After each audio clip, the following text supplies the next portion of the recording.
ഇനി നമുക്ക് first എക്സസൈസിലെ fourth problem നോക്കാം. A wire 3.5 meter long is to be cut into 2 pieces, with one piece bent into a square and other into a equilateral triangle. The lengths of the sides of both must be the same. How should the wire be cut? പെട്ടെന്ന് question വായിക്കുമ്പോൾ നമുക്ക് പെട്ടെന്ന് ഒന്നും മനസ്സിലാവില്ല. അപ്പോൾ നിങ്ങൾ 2-3 വട്ടം വായിക്കാം. ഓക്കെ, അപ്പോൾ നിങ്ങളത് വായിച്ച് നോക്കുമ്പോൾ നിങ്ങൾക്ക് അതിൽ എന്താണ് പറഞ്ഞിരിക്കുന്നതെന്ന് മനസ്സിലാവും. അപ്പോൾ ഒന്ന് വായിച്ച് നോക്കൂ. പിന്നെ നമ്മൾ വായിക്കുമ്പോൾ നമുക്കതിൽ മനസ്സിലാവുന്ന പോയിന്റുകളൊന്ന് ജസ്റ്റ് പെൻസിൽ കൊണ്ട് അണ്ടർലൈൻ ചെയ്യാം.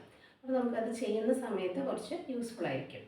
ഇപ്പം എ വയർ 3.5 meter long, അതൊരു പോയിന്റ് അല്ലേ? അതായത് ഒരു വയർ എത്ര ലെങ്ത് അവർ പറഞ്ഞിരിക്കുന്നത്? 3.5 meter. അപ്പോൾ നമ്മൾ എടുക്കുന്ന ഒരു വയറാന്ന് വിചാരിക്കുക. അതവർ പറയാണ് 3.5 meter ലെങ്ത് ആണ് ആ വയറിനുള്ളത്. ഇതാണ് നമുക്ക് ഫസ്റ്റ് ഈ ഒരു പോയിന്റ് നിന്ന് മനസ്സിലായത് അല്ലേ? ഇനി is to be cut into 2 pieces. അതിനെ രണ്ടായി മുറിക്കാൻ പോവാണ്. നോട്ട് ഈക്വൽ അല്ലേ? ഈക്വലി കട്ട് എന്നൊന്നും പറഞ്ഞിട്ടില്ല. കട്ട് ഇൻ ടു 2 pieces പറഞ്ഞിട്ടുള്ളൂ. അപ്പോൾ അത് എങ്ങനെ കട്ട് ചെയ്ത് എത്ര ലെങ്ത്തിലാണെന്നൊന്നും പറഞ്ഞിട്ടില്ല നമ്മുടെ അടുത്ത്. അത് നമ്മളോട് കണ്ടുപിടിക്കാനാണ് പറഞ്ഞിരിക്കുന്നത്. ഓക്കെ, അപ്പോൾ 2 പീസായിട്ട് കട്ട് ചെയ്തിട്ടുണ്ട് അതിന്. ഇനി 1 piece bent into a square. അതിലെ ഒരു പീസ് എടുത്ത് സ്ക്വയർ ആക്കി. അപ്പോൾ തൽക്കാലം ഞാൻ ഇതിനെ 2 പീസാക്കി ഇങ്ങനെ നമുക്ക് വെക്കാം. ഇതിലെ ഈ ഒരു പീസിനെ എടുത്ത് ഞാൻ വളച്ച് ബെൻഡ് ചെയ്ത് ഇങ്ങനെ സ്ക്വയർ ആക്കി. ഓക്കെ, ഇനി next the other into a equilateral triangle. Other നമ്മൾ ഈക്വിലാറ്ററൽ ട്രയാങ്കിൾ ആക്കിയിട്ട് ബെൻഡ് ചെയ്തു. ഏതിനെ? അതർ പീസിനെ. ഇതാണ് നമ്മുടെ മറ്റേ പീസ് അല്ലേ? അതിനെ ഞാൻ എന്താക്കാണ്? അവരെന്താക്കി? Equilateral triangle. What you mean by equilateral triangle? എല്ലാ സൈഡും ഈക്വൽ ആയിട്ടുള്ള ട്രയാങ്കിളിനെയാണ് നമ്മൾ എന്ത് പറയാം? ഈക്വിലാറ്ററൽ ട്രയാങ്കിൾ എന്ന് പറയാം. പിന്നെ സ്ക്വയർ, ഓൾറെഡി നമുക്കറിയാം സ്ക്വയറിൻ്റെ എല്ലാ സൈഡും ഈക്വൽ ആയിരിക്കും അല്ലേ? അപ്പം ഇങ്ങനെ ഒരു 3.5 meter ലെങ്ത് ഉള്ളൊരു കമ്പി അല്ലെങ്കിൽ ഒരു എന്താ അവർ പറഞ്ഞിരിക്കുന്നത് ഒരു വയർ ഉണ്ടായിരുന്നു അല്ലേ? അതിനെ അവർ 2 പീസാക്കി. ഈക്വൽ പീസ് അല്ല, അങ്ങനെ പറഞ്ഞിട്ടില്ല ക്വസ്റ്റ്യനിൽ. കട്ട് ചെയ്യുന്നു 2 കഷ്ണാക്കിയെന്നേ പറഞ്ഞിട്ടുള്ളൂ. ലെങ്ത് എത്രയാണെന്ന് തന്നിട്ടില്ല. അങ്ങനെ 2 പീസാക്കി. അതിൽ ഈ പീസിനെ ഇതുപോലെ ഞാൻ വളച്ച് ഏത് ഷേപ്പാക്കി? സ്ക്വയർ ആക്കി. ഈ പീസിനെ ഞാൻ ഈക്വിലാറ്ററൽ ട്രയാങ്കിളിൻ്റെ ഷേപ്പിലേക്ക് ബെൻഡ് ചെയ്ത് ഈക്വിലാറ്ററൽ ട്രയാങ്കിളിൻ്റെ ഷേപ്പും ആക്കി. ഓക്കെ, ഇനി എന്താ പറയുന്നത്? The length of the sides of both must be the same. The length of the sides of both must be the same എന്ന് പറഞ്ഞാൽ എന്താണ്? രണ്ടിൻ്റെയും ഈ 2 ഷേപ്പിൻ്റെയും എല്ലാ സൈഡുകളും ഈക്വൽ ആണെന്ന്. എന്ന് വെച്ചാൽ ഇപ്പം ഞാനിവിടെ ഒന്ന് കൊടുത്താൽ ഇതെല്ലാം ഒന്നാണ്, ഇതിൻ്റെ എല്ലാം ഒന്നാണെന്ന്. രണ്ടിൻ്റെയും എല്ലാ സൈഡുകളും സെയിം ആണ്. അപ്പം ഇനി ഞാനിവിടെ എക്സ് കൊടുത്തു നിൽക്കാം. അപ്പോൾ എന്തായിരിക്കും? എല്ലാം എക്സ് ആണ്. എക്സ് സെൻറ്റിമീറ്റർ ആണ് ഇതിൻ്റെയൊക്കെ ലെങ്ത്ത്. അതാണ് ഇവർ ലാസ്റ്റ് ഇതിൽ പറഞ്ഞിരിക്കുന്നത്. The length of the sides of both must be. Both എന്ന് പറഞ്ഞാൽ ഈ 2 ഫിഗറിൻ്റെ both must be the same. അതായത് ഇതിൻ്റെ ലെങ്ത്തുകൾ ഓരോ സൈഡിൻ്റെ ലെങ്ത്തും ഇതിൻ്റെ എല്ലാ സൈഡിൻ്റെ ലെങ്ത്തൊക്കെ സെയിം ആണ്. ഫോർ എക്സാമ്പിൾ ഇപ്പോൾ നമ്മൾ സ്ക്വയറിൻ്റെ ഒരു സൈഡിൽ 3 ആണെങ്കിൽ ഇതിൻ്റെ എല്ലാം 3 ആണ്. ഈക്വിലാറ്ററൽ ട്രയാങ്കിളിൻ്റെ എല്ലാ സൈഡും 3 ആണ്. അപ്പോൾ ഇപ്പോൾ ഞാനിവിടെ ഇതിനെല്ലാം എക്സ് എന്ന് എടുത്തിട്ടുണ്ട്. അതായത് ഈ സ്ക്വയറിൻ്റെ എല്ലാ സൈഡും എക്സ് ആണ്. ഈ ട്രയാങ്കിളിൻ്റെ എല്ലാ സൈഡും എക്സ് നമുക്ക് എടുക്കാം. കാരണം അത് സെയിം ആണെന്ന് പറഞ്ഞിട്ടുണ്ട്, എത്രയാണെന്ന് പറഞ്ഞിട്ടില്ല. അപ്പോൾ നമുക്ക് അറിയാത്ത കാര്യങ്ങളെ നമ്മൾ എന്താ ചെയ്യാറ്? വാരിയബിളായിട്ട് എടുക്കും അല്ലേ? അപ്പോൾ ഞാനിവിടെ എക്സ് ആയിട്ട് എടുത്തിട്ടുണ്ട്. അതായത് ഈ സ്ക്വയറിൻ്റെയും ഈ സ്ക്വയറിൻ്റെയും ഈ ട്രയാങ്കിളിൻ്റെയും എല്ലാ സൈഡും ഈക്വൽ ആണെന്ന് പറഞ്ഞിട്ടുണ്ട്. അപ്പോൾ ഞാൻ അതിനെ എക്സ് ആയിട്ട് എടുത്തു. ഓക്കെ, ഇനി how should be the wire is to be cut. എങ്ങനെയാണ് ഈ വയറിനെ കട്ട് ചെയ്തിരിക്കുന്നത്? എത്ര സെൻറ്റിമീറ്ററിലായിരിക്കും കട്ട് ചെയ്തിരിക്കുന്നത്? അതാണ് ക്വസ്റ്റ്യൻ. അപ്പോൾ നമ്മൾ കണ്ടുപിടിക്കേണ്ടത് ഈ ലെങ്ത്താണ്, ഈ കട്ട് ചെയ്ത ലെങ്ത്ത്. നമുക്കറിയില്ല. അപ്പോൾ നമ്മളെങ്ങനെ കണ്ടുപിടിക്കും? അത് നമുക്ക് ഇതിൽ നിന്ന് തന്നെ കണ്ടുപിടിക്കാം. ഓക്കെ, അപ്പം നമുക്കറിയാലോ ഈ ലെങ്ത്ത് മുഴുവനും അതുപോലെ ഈ ട്രയാങ്കിളിൻ്റെ ഈ എല്ലാ സൈഡിൻ്റെ ലെങ്ത്ത് മുഴുവനും കൂട്ടിയാൽ ഈ വലിയ വയറിൻ്റെ ലെങ്ത്ത് ആയിരിക്കുമല്ലോ അത്. കാരണം ഈ വലിയ വയറിൻ്റെ ലെങ്ത്തിനെ മുറിച്ചിട്ടാണല്ലോ ഇത് രണ്ടും ഉണ്ടാക്കിയത്. അപ്പോൾ ഇതിൻ്റെ ഫുൾ സ്ക്വയറിൻ്റെ പെരിമീറ്ററും ഈക്വിലാറ്ററൽ ട്രയാങ്കിളിൻ്റെ പെരിമീറ്ററും കൂട്ടിയാൽ നമുക്ക് 3.5 മീറ്റർ കിട്ടില്ലേ? കിട്ടും അല്ലേ? അപ്പോൾ നമുക്കത് എഴുതാം. അപ്പോൾ ഞാൻ ചോദിക്കട്ടെ, ഇതിൻ്റെ പെരിമീറ്റർ എത്രയാണ്? സ്ക്വയറിൻ്റെ perimeter of square equal to 4 into side അല്ലേ? അപ്പോൾ 4 into side that is equal to 4 into x that is equal to 4x. കാരണം ഇവിടെ നമ്മളൊരു സൈഡ് എക്സ് ആയിട്ടാണ് എടുത്തിരിക്കുന്നത്. അടുത്തത് പെരിമീറ്റർ ഓഫ് ഈക്വിലാറ്ററൽ ട്രയാങ്കിൾ. അതെത്രയാണ്? 3 ഇൻറ്റു സൈഡ് അല്ലേ? കാരണം ഒരു ട്രയാങ്കിളിന് 3 സൈഡാണ് ഉള്ളത്. പെരിമീറ്റർ എന്ന് പറഞ്ഞാൽ ചുറ്റുമുള്ള അളവിനെയാണ് പറയുന്നത്. ഓക്കെ, അപ്പോൾ 3 ഇൻറ്റു എക്സ് എഴുതിയത് 3 ഇൻറ്റു 1 സൈഡ്, അപ്പോൾ 3 into x that is equal to 3x. അപ്പോൾ നമുക്ക് ഇതിൻ്റെ പെരിമീറ്റർ നമ്മൾ കിട്ടി, ഇതിൻ്റെ പെരിമീറ്ററും കിട്ടി. ഇത് രണ്ടും കൂടി ആഡ് ചെയ്താൽ നമുക്ക് എത്ര കിട്ടും? 3.5 കിട്ടും. കാരണം ഈ 3.5 കട്ട് ചെയ്ത പീസ് കൊണ്ടാണ് ഇത് ഉണ്ടാക്കിയിരിക്കുന്നത്. ഓക്കെ, അപ്പോൾ നമുക്ക് എന്താ എഴുതാം? ഓക്കെ, അപ്പോൾ നമുക്ക് എന്താ എഴുതാം? 4x plus 3x is equal to 3.5 എഴുതിക്കൂടെ? 3.5. ഇനി 4x plus 3x എത്രയാണ്? 7x is equal to 3.5. Okay, ഇനി നിങ്ങളിതിനെ ഈ മിക്സഡ് ഫ്രാക്ഷനാണ് 3.5 എന്ന് പറഞ്ഞാൽ അല്ലേ? മിക്സഡ് ഫ്രാക്ഷൻ അതിന് നമുക്ക് എന്ത് എഴുതാം? പ്രോപ്പർ ഫ്രാക്ഷനാക്കി എഴുതിയൂടെ? അപ്പോൾ അതെങ്ങനെ എഴുതാം? നിങ്ങൾ പഠിച്ചിട്ടുണ്ടല്ലോ, ഇതും ഇത് മൾട്ടിപ്ലൈ ചെയ്യാം. 7 is equal x equal to 3 into 2 6 6 plus 1 7 7/2.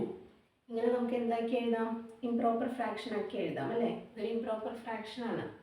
7 മുകളിലും 2 അടിയിലും. അപ്പോൾ ഇംപ്രോപ്പർ ഫ്രാക്ഷൻ ആക്കി എഴുതി. ഫ്രാക്ഷനൊക്കെ നിങ്ങൾ കഴിഞ്ഞ ക്ലാസ്സിൽ പഠിച്ചതാണ്. ഓക്കെ, അതൊക്കെ ഒന്ന് റിവൈൻഡ് ചെയ്തെടുക്കാം. അല്ലെങ്കിൽ നമുക്കിതിനെ സെൻറ്റിമീറ്ററിലേക്ക് മാറ്റാനും പറ്റും. 3.5 എന്ന് പറഞ്ഞാൽ എത്ര സെൻറ്റിമീറ്ററാണ്? അങ്ങനെയും വേണമെങ്കിൽ ചെയ്യാം. ഇപ്പോൾ ഈ ഫ്രാക്ഷനാക്കാൻ ബുദ്ധിമുട്ടുള്ള കുട്ടികളാണെങ്കിൽ ഇങ്ങനെ ചെയ്താലും തെറ്റൊന്നുമില്ല. അപ്പോൾ ഇതിനെ നമ്മൾ സെൻറ്റിമീറ്ററിലേക്ക് ആക്കുകയാണെങ്കിൽ 3.5 എന്ന് പറയുന്നത് എത്ര സെൻറ്റിമീറ്ററാണ്? 3 എന്ന് പറയുന്ന മീറ്റർ എത്ര സെൻറ്റിമീറ്ററാണ്? 300 സെൻറ്റിമീറ്റർ. അപ്പോൾ 3.5 എന്ന് പറയുമ്പോൾ 350 സെൻറ്റിമീറ്റർ ആയിരിക്കും അല്ലേ? അപ്പോൾ നമുക്ക് ആൻസർ കിട്ടുക സെൻറ്റിമീറ്ററിലായിരിക്കും. പിന്നെ മീറ്ററിലേക്ക് കൺവേർട്ട് ചെയ്താൽ മതി. അപ്പോൾ അതിന് നല്ലത് നമ്മളിവിടെ മീറ്ററിൽ ചെയ്യാണ്. കാരണം ഇവിടെ മീറ്ററിലാണല്ലോ എല്ലാം തന്നിരിക്കുന്നത്. അപ്പോൾ നമുക്ക് മീറ്ററിൽ ചെയ്യാം. അപ്പോൾ ഇങ്ങനെ കിട്ടി. ഇനി അടുത്തത് എക്സ് ഇവിടെ നിർത്താം. ഈ 7 അങ്ങോട്ട് പോകുമ്പോൾ താഴെ പോകും അല്ലേ? ഇവിടെ മുകളിലൊരു 7 ഉണ്ട് ബൈ 2 ഇൻറ്റു 7. ഈ 7 താഴെ പോയി. ഓക്കെ, അപ്പോൾ എക്സ് എന്ത് കിട്ടി? ഈ 7 നമുക്ക് കട്ട് ചെയ്യാം. അപ്പോൾ 1/2 എന്ന് കിട്ടി. അപ്പോൾ എക്സ് എത്ര കിട്ടി? 1/2. നമുക്ക് എക്സിൻ്റെ വാല്യൂ കിട്ടിയല്ലോ. ഇനി ഈ എക്സിൻ്റെ വാല്യൂ ഇതിലും സബ്സ്റ്റിറ്റ്യൂട്ട് ചെയ്താൽ പോരെ? അപ്പോൾ നമുക്ക് എന്ത് കിട്ടും? ഇതിൽ സബ്സ്റ്റിറ്റ്യൂട്ട് ചെയ്യുമ്പോൾ എന്ത് കിട്ടും? ഇതിനാണ് സബ്സ്റ്റിറ്റ്യൂട്ട് ചെയ്യുന്നതെങ്കിൽ സ്ക്വയർ 4 ഇൻറ്റു എക്സ് 4x. അപ്പോൾ 4 ഇൻറ്റു 1/2. അപ്പോൾ നമുക്ക് എന്ത് കിട്ടും? 2 മീറ്റർ അല്ലേ? അപ്പോൾ ഇതുണ്ടാക്കാൻ അല്ലെങ്കിൽ ഇങ്ങനെ ചെയ്താൽ മതി. Half plus half plus half plus half എത്രയാണ്? 2 മീറ്റർ. 2 മീറ്ററാണ് അപ്പോൾ ഈ വയറിൻ്റെ ലെങ്ത്ത്. ഇതുണ്ടാക്കാൻ ഉപയോഗിച്ച വയറിൻ്റെ ലെങ്ത്ത് 2 മീറ്റർ. ഇനി ഇതിൻ്റെ കേസോ? ഈക്വിലാറ്ററൽ ട്രയാങ്കിൾ ആണെങ്കിലോ 3 ഇൻറ്റു എക്സ് 3 ഇൻറ്റു 1/2 അല്ലേ? 3 ഇൻറ്റു എക്സ് എന്ന് പറയുമ്പോൾ എന്താ? 3 ഇൻറ്റു 1/2. അതെത്രയാണ്? That is equal to 1 and 1/2 അല്ലേ? 3 ഇൻറ്റു 1/2 എന്ന് പറഞ്ഞാൽ എത്രയാണ്? ഇത് 3 ഹാഫുകളും കൂടെ ആഡ് ചെയ്യാം. Half plus half 1 1 plus half 1 and half. അല്ലെങ്കിൽ നിങ്ങൾക്ക് ഈ 3/2 നിങ്ങൾ 3/2 അതിനെ ചെയ്യുമ്പോൾ നിങ്ങൾക്ക് 1 and 1/2 എന്ന് കിട്ടുമല്ലോ. ഫോർ എക്സാമ്പിൾ 3/2 ഇങ്ങനെയല്ലേ കിട്ടുക. ഇതിനെ നമ്മൾ മിക്സഡ് ഫ്രാക്ഷൻ എഴുതാൻ പഠിച്ചിട്ടില്ലേ? 1 and 1/2 അങ്ങനെ. അല്ലെങ്കിൽ നിങ്ങൾ ഈ half plus half plus half അങ്ങനെ ചെയ്താലും മതി. 1 and 1 1.5 മീറ്റർ. അപ്പോൾ ഇതിൻ്റെ ലെങ്ത്ത് നമുക്ക് 1.5 മീറ്റർ എന്നും കിട്ടും. മനസ്സിലായോ? അപ്പോൾ നമുക്ക് കട്ട് ചെയ്തത് എങ്ങനെയാണ് അവർ 2 മീറ്ററും 1.5 മീറ്ററും. അപ്പോൾ ഇത് കൂട്ടുമ്പോൾ നമുക്ക് 3.5 മീറ്റർ കിട്ടുന്നുണ്ട്. അപ്പോൾ ഈ 2 മീറ്റർ കൊണ്ടാണ് അവർ ഈ സ്ക്വയർ ഉണ്ടാക്കിയത്, ഈ 1.5 മീറ്റർ കൊണ്ടാണ് അവർ ഈ ഈക്വിലാറ്ററൽ ട്രയാങ്കിൾ ഉണ്ടാക്കിയത്. അപ്പോൾ ഇതിൻ്റെ ഓരോ സൈഡും എത്രയാണ്? ഹാഫ് മീറ്റർ വെച്ചാണ്. ഓക്കെ, മനസ്സിലായല്ലോ? അതൊരു അത്ര സിമ്പിളാണെന്ന് ഞാൻ പറയുന്നില്ല, കുറച്ച് നമ്മൾ തിങ്ക് ചെയ്ത് ഇതിൻ്റെ പോയിന്റ്സ് ഒക്കെ മനസ്സിലാക്കി തന്നെ ചെയ്യണം, അല്ലെങ്കിൽ തെറ്റാൻ ചാൻസ് കൂടുതലാണ്. ഓക്കെ, ഇനി ഇതിൽ ഈ 3.5 എടുത്ത് ചെയ്യാൻ ബുദ്ധിമുട്ടുണ്ടെങ്കിൽ നിങ്ങൾ ഈ 3.5 നിങ്ങൾക്ക് സെൻറ്റിമീറ്റർ ആക്കി കൺവേർട്ട് ചെയ്തിട്ടും ചെയ്യാം. 3.5 എന്ന് പറയുമ്പോൾ 350 സെൻറ്റിമീറ്റർ. അപ്പോൾ ഈ 3.5 അവിടെ നിങ്ങൾ 350 സെൻറ്റിമീറ്റർ എന്ന് കൊടുത്താൽ മതി. ഓക്കെ, അങ്ങനെയാണെങ്കിൽ നമുക്ക് ഞാൻ അതുപോലെ ഒന്ന് ചെയ്ത് കാണിക്കാം. അവിടെ ചിലർക്ക് ഈ ഫ്രാക്ഷൻ കാണുമ്പോൾ ഒരു ബുദ്ധിമുട്ടുണ്ടാവും അല്ലേ? അപ്പോൾ നിങ്ങൾക്ക് കിട്ടുന്ന ഉത്തരം സെൻറ്റിമീറ്റർ ആവുന്നേ ഉള്ളൂ, വേറെ വ്യത്യാസമൊന്നുമില്ല. പിന്നെ നിങ്ങൾ മീറ്ററിലേക്ക് കൺവേർട്ട് ചെയ്താലും മതി. അപ്പോൾ ഇവിടെ നമുക്ക് 3.5 പകരം ഞാനിവിടെ എന്ത് കൊടുക്കുകയാണ്? 350 സെൻറ്റിമീറ്റർ. കാരണം എന്താ? 3.5 മീറ്റർ എന്ന് പറയുന്നത് 350 സെൻറ്റിമീറ്റർ ആണ് അല്ലേ? ഇതിൽ 3 മീറ്റർ എന്ന് പറഞ്ഞാൽ 300 സെൻറ്റിമീറ്റർ പ്ലസ് ഒരു ഹാഫ് മീറ്റർ എന്ന് കൂടെ പറഞ്ഞാൽ എത്രയാണ്? 50 അല്ലേ? 50. അപ്പോൾ 300 + 50 350 സെൻറ്റിമീറ്റർ. അങ്ങനെയാണ് ഇവിടെ 350 സെൻറ്റിമീറ്റർ കിട്ടിയത്. ഓക്കെ, ഇനി നമ്മൾ എന്ത് ചെയ്യണം? 7x = 350 എന്നെടുത്തു. x = 350/7 എത്രയാണ്? 50 അല്ലേ?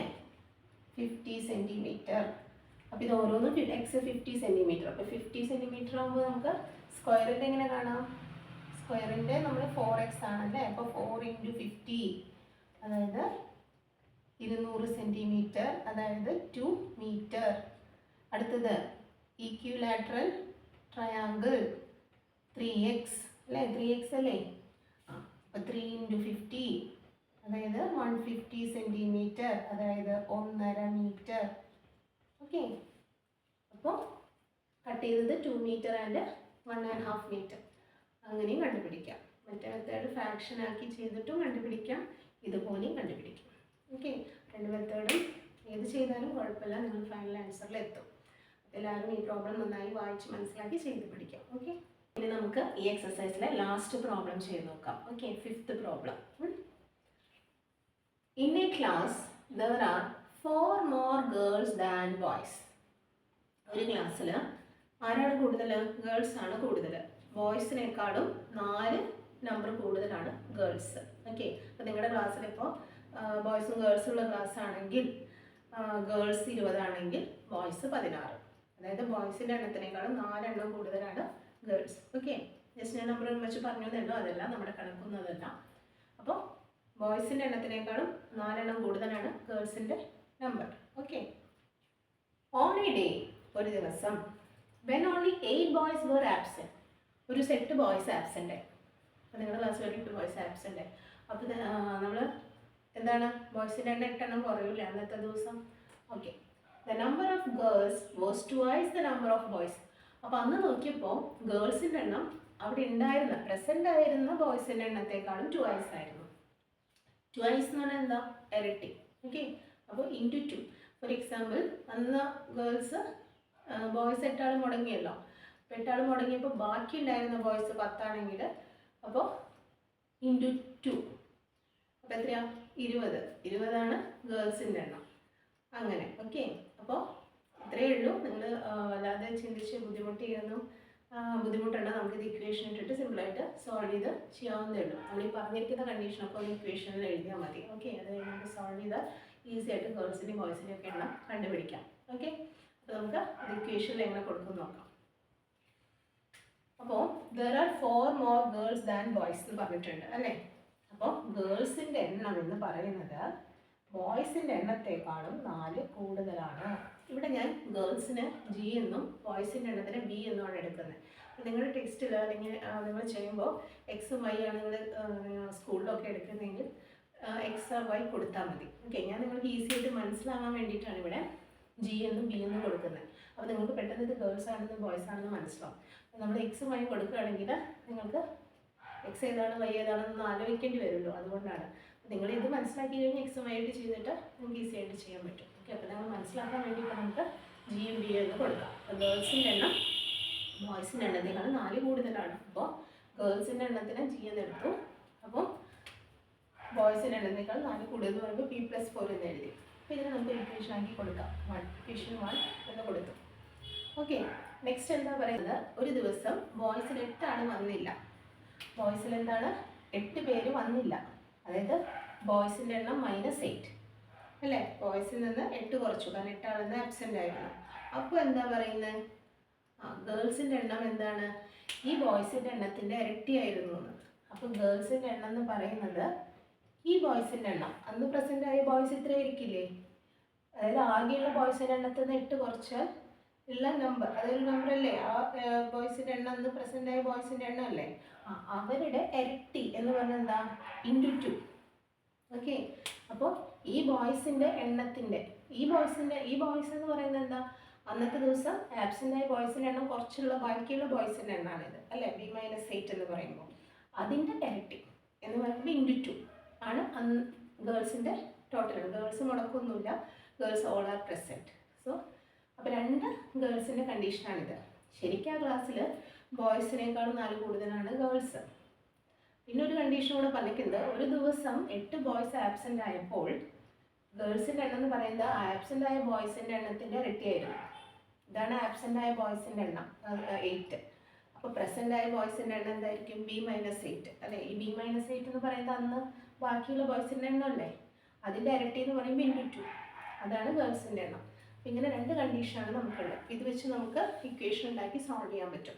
അപ്പോൾ ഇത് നമുക്ക് എങ്ങനെ ചെയ്യാൻ പറ്റും, ഇതിനെ നമുക്ക് ആദ്യം ഒന്ന് ഫോമിൽ എഴുതാം. 2 കൊണ്ട് മൾട്ടിപ്ലൈ ചെയ്യാം. 2b - 2 × 8 16. ഇനി ഈ ബീനെ ഈ സൈഡിലേക്കും 16 അവിടെ നിർത്താം. ഓക്കെ, അപ്പോൾ ഇക്വേഷൻ പോലെ നമുക്ക് എഴുതാം. g - 2b = -16. ഈ മൈനസ് ഇവിടെ നിന്ന് മാറുന്നില്ല, കാരണം ഇത് ആ സൈഡിൽ തന്നെയാണ്. നമ്മൾ ഈ 2bനെയാണ് ഇങ്ങോട്ട് കൊണ്ടുവന്നത്. അപ്പോൾ ഈ 2bനെ ഈക്വൽ സൈഡിൽ ഇപ്പുറത്തേക്ക് കൊണ്ടുവരുമ്പോൾ എന്താവും, ഇവിടെ 2b പ്ലസ് ആണല്ലേ, അത് ഇപ്പുറത്തേക്ക് വരുമ്പോൾ -2b ആവും. ഇത് നമുക്കൊരു ഇക്വേഷൻ കിട്ടി. ഇനി ഇതിനെ നമുക്ക് മാറ്റി എഴുതാം. ഇത് ഓൾറെഡി ഇക്വേഷൻ പോലെ തന്നെയാണ്, എന്നാൽ ഈ ബീനെ നമുക്ക് ഈ സൈഡിലേക്ക് കൊണ്ടുവരാം. ഇവിടെ നമ്പർ മാത്രമാവുമല്ലോ. അപ്പോൾ ഇതെന്താവും, g = ഇത് ഇക്വേഷൻ നമ്പർ 1 ആണെങ്കിൽ നമുക്ക് ഇക്വേഷൻ നമ്പർ 2 എന്നാണ് കൊടുക്കുന്നത് കേട്ടോ. ഇവിടെ എന്താണ്, g =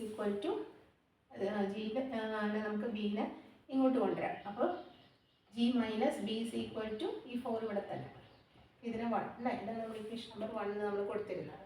അപ്പോൾ ഈ 2 ഇക്വേഷൻ നമുക്ക് ഇനി സോൾവ് ചെയ്യാം. അതെങ്ങനെ സോൾവ് ചെയ്യും, നമ്മൾ g - b = 4 ആണ് നമ്മുടെ ഫസ്റ്റ് ഇക്വേഷൻ. സെക്കൻഡ് ഇക്വേഷൻ എന്താണ്, g - 2b = -16. ഞാൻ പറഞ്ഞിരുന്നല്ലോ, ഇത് തമ്മിൽ ആഡ് ചെയ്താൽ മതി നമ്മൾ. അപ്പോൾ ഇത് തമ്മിൽ ആഡ് ചെയ്യുന്നതിനേക്കാൾ മുമ്പ് നമ്മൾ ശ്രദ്ധിക്കാം. ഞാൻ പറഞ്ഞു, ഏതെങ്കിലും ഒരു ടേം ക്യാൻസൽ ചെയ്ത് പോയാൽ നമുക്ക് സോൾവ് ചെയ്യാൻ എളുപ്പമാണ് അല്ലേ. നമ്മൾ മുന്നേ പ്രോബ്ലം ചെയ്തപ്പോൾ നമ്മൾ ഈ ടേമിനെ ക്യാൻസൽ ചെയ്യാനായിട്ട് ഒരു ടേമിന് ഈ g നോക്കൂ, 2 പ്ലസ് ആയിട്ടാണ് കിടക്കുന്നത്. അപ്പോൾ അതിനൊരെണ്ണത്തിന് മൈനസ് ആക്കാൻ നമുക്ക് എന്ത് ചെയ്താൽ മതി, ഏതെങ്കിലും ഒരു ടേമിനെ ഫുൾ മൈനസ് കൊണ്ട് ഇൻറ്റു ചെയ്താൽ മതി. ഏതെങ്കിലും ഒരു, ഇപ്പോൾ ഇതിന് ഞാൻ ഫുൾ മൈനസ് കൊണ്ട് ഇൻറ്റു ചെയ്യാൻ പോവാണ്. ഓക്കെ, അപ്പോൾ എന്താവും, -g - g - b + b = -+4 -4. അടിയത്ത് നമ്മൾ മാറ്റമൊന്നും വരുത്തുന്നില്ല, അതങ്ങനെ തന്നെ എഴുതാം. ഈ രണ്ടാമത്തെ ഇക്വേഷൻ അതങ്ങനെ തന്നെ എഴുതി. ഇപ്പോൾ നോക്കൂ, ഒരു -g ഒരു +g ആയില്ലേ, അതങ്ങോട്ട് ക്യാൻസൽ ചെയ്യാൻ നമുക്ക്. അപ്പോൾ കാരണം 0 അത് ആഡ് ചെയ്യുമ്പോൾ നമ്മൾ ഈ 2 ഇക്വേഷൻ ആഡ് ചെയ്യാണ് ചെയ്യുന്നത് അല്ലേ. അടുത്ത നമ്മുടെ സ്റ്റെപ്പ് എന്ന് പറയുന്നത് ഈ 2 ഇക്വേഷൻ ആഡ് ചെയ്യലാണ്. നമ്മൾ ഫസ്റ്റ് ക്ലാസ്സിലൊക്കെ ഡിസ്കസ് ചെയ്തതാണ്. അപ്പോൾ അത് ഇത്രയായിട്ട് അറിയാത്തവർ ഫസ്റ്റ് ക്ലാസ്സുകളിൽ പോയി ഒന്നുകൂടെ കണ്ട് മനസ്സിലാക്കാം. അപ്പോൾ ഇവിടെ നമുക്ക് എന്ത് കിട്ടി, ജിയുടെ ടേം ക്യാൻസൽ ചെയ്ത് പോയി. ഇനി നോക്കൂ, +b - 2b, വലുതിന് ചെറുത് കുറച്ച് വലുതിൻ്റെ ചിഹ്നം. ഇതിലാരാണ് വലുത്, 2b. 2bന്ന് b കുറയ്ക്കൂ, ഒരു 1b. ആരാണ് വലുത്, 2bയുടെ ചിഹ്നം ഏതാ, മൈനസ്. അപ്പോൾ വലുതിന് ചെറുത് കുറയ്ക്കുക, വലുതിൻ്റെ ചിഹ്നം ഇടുക. അപ്പോൾ വലിയ നമ്പർ 2b, അതിൽ നിന്ന് b കുറച്ചപ്പോൾ 1b കിട്ടി. അപ്പോൾ ആ 1b ഇവിടെ എഴുതി. ചിഹ്നം ആരുടെ ഇട്ട് കൊടുക്കേണ്ടത്, വലിയ ആളുടെ ചിഹ്നം മൈനസ്, അത് ഇവിടെ ഇട്ട് കൊടുത്തു, -1b. ഈ 1bയിൽ നമ്മൾ സാധാരണ എഴുതാറില്ല, b എന്ന് എഴുതാറുള്ളൂ. ഞങ്ങൾക്ക് മനസ്സിലാവാൻ വേണ്ടി എഴുതിയതാണ്. ഇനി = ഇത് നമ്മൾ എന്ത് ചെയ്യണം? പ്ലസ് ചെയ്യണം. ഒരു മൈനസ് മൈനസും പ്ലസ് ചെയ്യുമ്പോൾ നമുക്ക് എന്ത് കിട്ടും? -20 അല്ല, ഇത് കൂട്ടിയിട്ട് മൈനസ് സൈൻ തന്നെയാണ് നമ്മൾ കൊടുക്കാറ്. അപ്പോൾ -20. ഈ സൈനുകൾ തമ്മിൽ കൂട്ടലും അങ്ങനെയുള്ള കാര്യങ്ങളൊക്കെ നമ്മൾ ലോവർ ക്ലാസ്സിൽ പഠിച്ചിട്ടുള്ളതാണ്. അത് ബേസിക് ഒന്നും അറിയാത്തവർ അവിടെ പോയി ഒന്നും കൂടെ നന്നായി മനസ്സിലാക്കി പഠിക്കാം. ഓക്കെ, രണ്ട് സൈൻ കൂട്ടുമ്പോൾ, രണ്ട് സൈൻ ഇൻറ്റു ചെയ്യുമ്പോഴൊക്കെ എന്താണ് സൈനിൽ വരുന്ന ചേഞ്ച്. അപ്പോൾ ഇവിടെ മൈനസുകൾ തമ്മിൽ കൂട്ടുമ്പോൾ -4ഉം -16ഉം കൂട്ടുമ്പോൾ നമുക്ക് കൂട്ടിയിട്ട് മൈനസ് സൈനാണ് കൊടുക്കേണ്ടത്. സോ -20 എന്ന് വരും. അപ്പോൾ നമുക്കിവിടെ -b, ഞാൻ 1b എന്ന് എഴുതുന്നില്ല, 1b എന്ന് പറഞ്ഞാൽ b തന്നെയാണ്. സോ -b = 20 എന്ന് കിട്ടി. സോറി, -20 എന്ന് കിട്ടി. അപ്പോൾ രണ്ട് സൈഡിലും മൈനസ് ഉണ്ടെങ്കിൽ നമുക്കത് എഴുതേണ്ട ആവശ്യമില്ല. അപ്പോൾ b = 20. അപ്പോൾ നമുക്ക് ബോയ്സിൻ്റെ എണ്ണം കിട്ടി 20.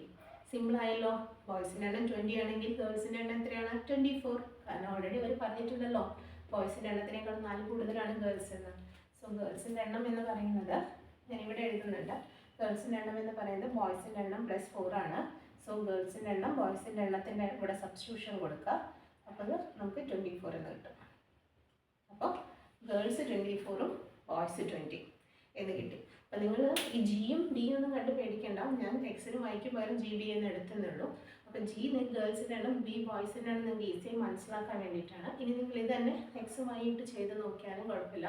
Let x be the number of girls, y be the number of boys എന്ന് കൊടുത്ത് ഇതേപോലെ തന്നെ ചെയ്താൽ മതി. ഓക്കെ, അപ്പോൾ നിങ്ങൾക്ക് ബോയ്സിൻ്റെയും ഗേൾസിൻ്റെയും എണ്ണം ഈസിയായിട്ട് കണ്ടുപിടിക്കാൻ പറ്റും. നമ്മളെപ്പോഴും ശ്രദ്ധിക്കേണ്ടത് ക്വസ്റ്റ്യൻ വായിച്ച് അതിൽ നിന്ന് ഈ ടേംസ് ഇങ്ങനെ എഴുതാനുള്ള ഇക്വേഷൻ എങ്ങനെയാണെന്ന് മനസ്സിലാക്കി എടുക്കേണ്ടതാണ്. ഈ ഒരു ഇങ്ങനെ വരുന്ന പ്രോബ്ലത്തിൽ നമ്മൾ വളരെ ഇമ്പോർട്ടൻ്റ് ആയിട്ട് ചെയ്യേണ്ടത്.